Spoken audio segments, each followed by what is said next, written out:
ছোট্ট বন্ধুরা, আজকে আবার এসেছি তোমাদের সামনে নতুন গল্প নিয়ে।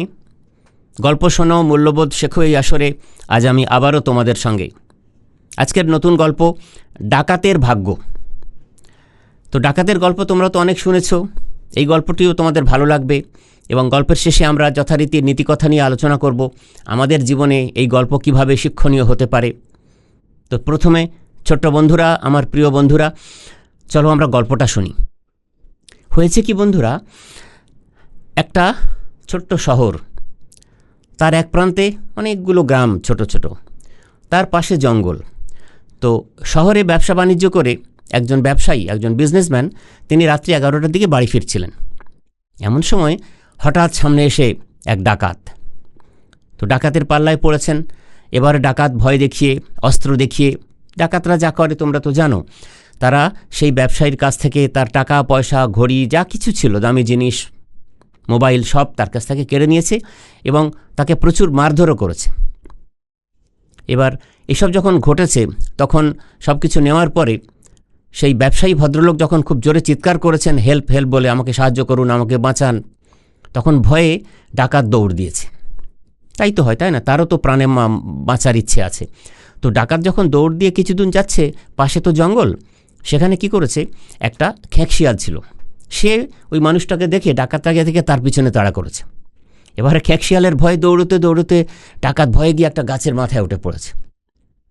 এবার বন্ধুরা, কি অদ্ভুত ব্যাপার, সেই গাছের মাথায় একটা কোটরে একটা সাপের বাসা ছিল, বিষাক্ত সাপ।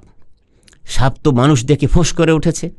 তো ভয়ে সেই ডাকাত তখন কি করেছে, সেই গাছ থেকে ঝাঁপ দিয়েছে। ঝাঁপ দিয়ে পড়বি তো পর, নিচে ছিল একটা নদী, নদীর পাশে গাছটা ছিল। তো সেই নদীতে পড়েছে, আর নদীতে ছিল ভয়ানক কুমির। তো কুমির কি করেছে, ঝাপাং করে যখন সেই ডাকাত জলে পড়েছে, কুমির তাকে খপাত করে ধরে ডাকাতটাকে খেয়ে নিয়েছে। তাহলে বন্ধুরা দেখো না, প্রকৃতি কিন্তু প্রতিশোধ নেয়। ডাকাতরি ব্যবসায়ীর ক্ষতি করেছিল, তো প্রকৃতি কিভাবে প্রতিশোধ নিল? সেই ব্যবসায়ী হয়তো কিছু করতে পারল না, কিন্তু দেখো বন্ধুরা, সবসময় সেজন্য বলা হয় যে নেচার অলওয়েজ ডাজ জাস্টিস। প্রকৃতি সবসময় ন্যায় বিচার করে সবার সঙ্গে। সেজন্যে আমরা জীবনে এমনভাবে বাঁচব, অন্যের কখনো ক্ষতি সাধন করব না। ক্ষতি সাধন করা তো দূরের কথা, ক্ষতি করার কথা চিন্তাও করব না। তোমরা এখন ছোট, আস্তে আস্তে বড় হবে, জীবনে চলার পথে অনেক ধরনের পরিস্থিতি আসবেও। তো সেগুলো কিভাবে চলবে, এই সব গল্প থেকে এগুলো মনে রেখে তোমরা শিক্ষা নেবে। তো দেখলে তো ছোট্ট বন্ধুরা, এই যে প্রকৃতি, প্রকৃতি কখনো তার নিয়ম ভাঙে না। তুমি যদি কোনো অন্যায় করো, তুমি কোনো না কোনো দিন ঠিক তার শাস্তি পাবে। তো সেজন্যে তোমরা স্কুলে, তোমাদের পাড়াতে যেখানে খেলাধুলা করো, বা বাড়ির পরিবেশে, আত্মীয় স্বজনের বাড়িতে গেলে কোথাও কারোর সঙ্গে দুর্ব্যবহার করবে না, কারোর সঙ্গে খারাপ ব্যবহার করবে না, ঝগড়াঝাটি করবে না, মারামারি করবে না। এগুলো তো খুব সোজা কথা। তাহলে কি করবে? লোকে সবাই খারাপ বলবে, সমাজে তোমাকে কেউ শ্রদ্ধার চোখে দেখবে না, ভালোবাসবে না। তো এগুলো কখনো করবে না কারোর সাথে। এমনি তোমরা হয়তো নাম শোনোনি, ইমানুয়েল কান্ট বলে একজন দার্শনিক ছিলেন। তিনি একটা কথা ইংরেজিতে বলেছিলেন যে উই ক্যান জাজ the heart of a man by his treatment of animals. মানে বুঝতে পারলে বন্ধুরা, মানে উনি বলছেন, ওই দার্শনিক বলছেন যে একটা মানুষের হৃদয় কতটা বড়, তিনি কত বড় হৃদয়ের মানুষ, বড় মনের মানুষ, সেটা বোঝা যাবে যে তিনি প্রাণীর সাথে, আমাদের যে গৃহপালিত জীবজন্তু আছে, প্রাণীদের সাথে তিনি কেমন ব্যবহার করেন। মানে কোনো প্রাণী অসুস্থ হলে তাকে সেবা করেন কিনা, প্রাণীদের খাবার দাবার দেন কিনা। আমরা তো অ্যানিম্যালসদেরও ভালোবাসি, তাই না? এরাও তো আমাদের সমাজের অঙ্গ, তাই না বন্ধুরা? তোমরাও প্রাণীদের ভালোবাসবে। দেখো প্রকৃতি কিভাবে প্রতিশোধ নেয়, এই গল্পে তো বুঝলে। তো আমরা এই যে চারপাশে না, মানে সভ্যতা বাড়ছে, শহরায়ন হচ্ছে, অনেক ঘরবাড়ি হচ্ছে, তো প্রচুর গাছ কেটে ফেলছি আমরা, তাই না? কিন্তু সেটা তো ঠিক নয়, বুঝতে পারছো?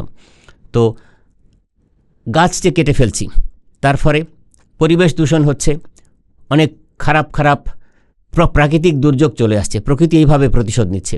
এই যে আমরা পুকুর ভরাট করছি ঘরবাড়ি বানানোর জন্যে, তার ফলে জায়গা অনেক কমে যাচ্ছে, অনেক বন্যার পরিস্থিতি তৈরি হচ্ছে, এক্সট্রিম ওয়েদার সিচুয়েশান তৈরি হচ্ছে। তো প্রকৃতি দেখছো প্রতিশোধ নিচ্ছে। সেজন্য আমাদের কি করতে হবে? প্রকৃতিকে রক্ষা করতে হবে, এনভায়রনমেন্টাল পলিউশনকে রক্ষা করতে হবে, সেখান থেকে ঠিক রেখে। কেন, পরিবেশ যদি ঠিক না থাকে, চারপাশের পরিবেশ, প্রাকৃতিক পরিবেশ এবং অবশ্যই আমাদের মনের পরিবেশ, মানসিক পরিবেশ, এই দুটোই যদি ঠিক থাকে তবেই আমাদের জীবন, আমাদের সমাজ ব্যবস্থা ঠিকঠাকভাবে চলবে, সভ্যতা সামনের দিকে এগিয়ে যাবে। ছোট্ট বন্ধুরা, দেখো ছোট্ট একটি গল্প, এই ডাকাতের গল্প থেকে শিক্ষা নিলাম। আমরা যেই হই না কেন, আমরা সবার সঙ্গে সদ্ভাব রাখব, সবার সঙ্গে ভালো ব্যবহার করব, সমাজে সম্মানের সাথে বেঁচে থাকব।